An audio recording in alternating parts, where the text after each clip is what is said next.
Ya, ahora vamos a analizar la existencia y pertinencia de las soluciones en inecuaciones lineales. Ya, entonces vamos a tener el doble de un número disminuido en 3 unidades es menor que 5. La pregunta es, ¿cuántos números enteros positivos cumplen con dicha condición? Ya, entonces lo primero que nosotros hacemos es definir la incógnita, ¿cierto? Entonces la incógnita x va a ser un número entero, ¿cierto? Y cuando hablamos del doble de un número, si decimos el doble de un número, va a ser lo mismo que decir 2x, ¿sí? Vamos a plantear la ecuación, el doble de un número disminuido en 3 unidades. El doble de un número disminuido en 3 unidades. ¿Cómo escribo eso? Lo escribo. El doble de un número disminuido, cuando hablamos de disminuido, hablamos de restar, ¿cierto? Menos 3 unidades. Es menor que, menor estricto, porque me dicen menor que, si me hubiesen dicho menor o igual, pongo la rayita abajo. Menor que 5. La pregunta es, ¿cuántos números enteros positivos cumplen con la condición, ¿cierto? Entonces, veamos, resolvemos esto. Si yo tengo menos 3, acá voy a sumar 3 a ambos lados de la desigualdad. Entonces vamos a tener 2x menos 3 más 3 va a ser menor que 5 más 3. Resolvemos esto. 2x menos 3 más 3 me da como resultado 0, ¿cierto? Entonces acá me va a quedar 2x menor que 5 más 3, 8. El 2 está multiplicando. La operación inversa entonces va a ser dividir por 2.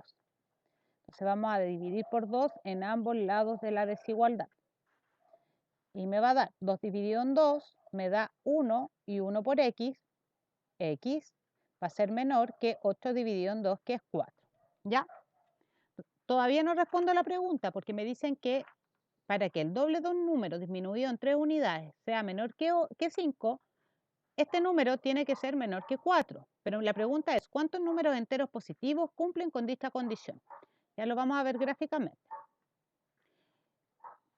Si 4 ya es el número entero, x es menor que 4, estricto quiere decir que no podemos considerar el 4, ¿cierto? Entonces van a ser todos estos números que están acá. Pero me están hablando aquellos números enteros positivos, es decir, parte de la solución estaría en el 3, puede ser solución el 2, puede ser solución el 1, ¿cierto? El 0 no puede ser solución porque el 0 es un número entero pero no es positivo. Recuerden que el 0 es neutro. Y todos los que vienen después, el menos 1, el menos 2, tampoco pueden ser solución porque me dicen que tengo que contar los números enteros positivos que cumplen con esta condición. Es decir, ¿cuántos son?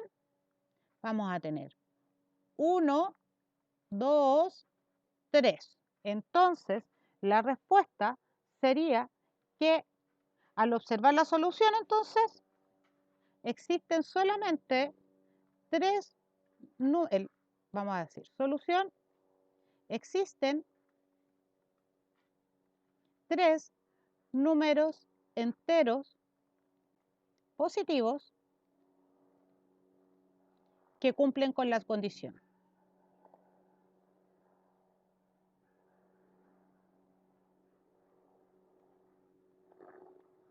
Y ahí estaría la respuesta. Vamos a ver un segundo ejemplo.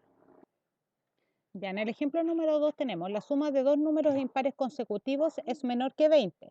¿Cuál es el mayor valor posible para el número menor? ¿Sí? Entonces, lo primero que tenemos que definir es cómo escribimos los números impares, ¿cierto? Como sabemos, los números pares se escriben como 2x, ¿cierto?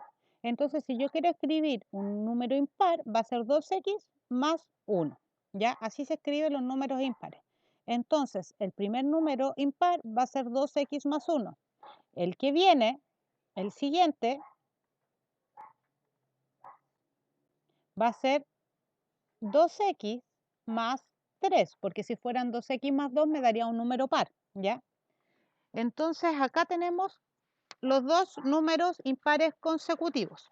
Ahora bien, tenemos que plantear la ecuación. Entonces vamos a tener la suma de dos números impares consecutivos, es decir, 2x más 1 es el primero, más el segundo, que es el que viene, 2x más 3, ¿ya?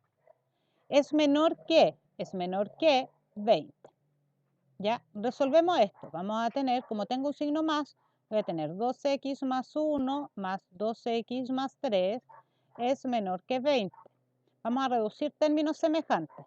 2x más 2x me da 4x, 1 más 3 me da como resultado 4. Va a ser menor que 20. Ahora vamos a restar 4. Entonces vamos a tener que 4x va a ser menor a 20 menos 4, es decir, 16. Luego x va a ser igual a dividir por a 4x dividido por 4 me va a dar x menor que 4, ¿ya? Encontré el valor de x, que es 4, ¿sí? Pero me dice cuál es el mayor valor posible para el número menor, ¿cierto? El valor de x no puede ser 4. Estamos hablando de números enteros consecutivos. Entonces, vamos a considerar, si lo veo acá en la tablita, el 4 no puede ser. ¿Sí? X es menor que 4. Son todos estos números que están acá, ¿cierto? El siguiente, el entero anterior va a ser el 3. ¿Sí? Entonces, este número 3 lo tengo que reemplazar en mi impar menor. En este caso, entonces, voy a tener 2 por, y en vez de escribir x, 3 más 1. Y eso es 7. Entonces, la respuesta sería que el mayor valor posible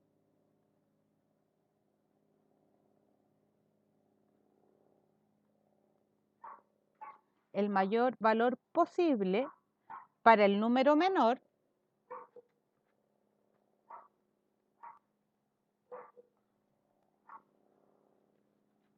es 7. Y ahí estaría resuelto. Vamos a ver un tercer ejemplo. El problema número 3 tenemos, la medida de la base de un triángulo es 2,5 centímetros. Si como máximo su área debe ser 15 centímetros cuadrados, ¿cuáles son las restricciones con respecto a la medida de la altura? ¿Ya? Para entender esto, vamos a dibujar un triángulo. ¿Ya? En este caso me salió un triángulo equilátero. Siempre que nosotros hagamos un problema, siempre tiene que ser el más general posible. Entonces, por ejemplo, podemos tener este triángulo que es así, ¿ya? Y la altura de este, acá va a estar su base. Me dicen que la base es 2,5, ¿ya? Por otro lado, tengo que la altura es esta, ¿ya? No sé cuál es la altura, así que le vamos a llamar h, altura, ¿ya? Como la altura es una medida, ya tiene que ser siempre mayor que 0, ¿sí? Tiene que ser un número mayor que 0. Y me dicen que el área, ¿ya? El área en un triángulo cualquiera siempre va a ser base por altura dividido por 2, ¿ya? Entonces vamos a tener que, ¿cuáles son las restricciones con respecto a su altura? Vamos a reemplazar. Ya me dicen que la medida de la base es 2,5. Esto vale 2,5, ¿ya? La altura no sé, entonces vamos a llamarla h. Y me dice que como máximo su área debe ser 15 centímetros. Entonces vamos a tener que la base, 2,5, por la altura, partido por 2, tiene que ser menor o igual a 15 centímetros, ¿sí? Porque como máximo su área son 15 centímetros cuadrados. Resolvemos esto, ¿ya? Entonces vamos a tener el 2, como está dividiendo, vamos a multiplicar por 2 en ambos lados, entonces me va a quedar 2,5 por h va a ser menor o igual a 15 por 2, que es igual a 30, ¿cierto? Ahora, el 2,5 que está multiplicando, vamos a dividir por 2,5. Entonces vamos a tener que h va a ser menor o igual a 30 dividido en 2,5. Luego h va a ser menor o igual a 12, ¿cierto? Entonces, ¿cuáles son las restricciones que tiene que tener esto? Bueno, como la h es la altura, vamos a tener que h primero va a ser un número real, pero va a ser un número real positivo, porque no puede ser 0 y no puede ser un número negativo. Tal que h es menor o igual a 12. Y ahí estaría la respuesta al tercer problema. Eso es todo. Les voy a mandar ahora la guía, y en la guía que van a tener que hacer, espero que hagan todo el desarrollo. No me sirve solamente la respuesta, ¿ya? Cada pregunta de la guía que yo les mande, ¿sí?, va a valer 2 puntos, ¿sí? Si ustedes escriben solamente la respuesta, eso vale 0,5 puntos. Si ustedes escriben todo el desarrollo, es 1,5 puntos, ¿sí? Donde esta parte que es el planteamiento de esto es 0,5 y el desarrollo de la inecuación es 1 punto, ¿ya? Entonces, si alguien me escribe solamente esto que está acá, tiene 0,5 cada uno. Un abrazo y que estén muy bien.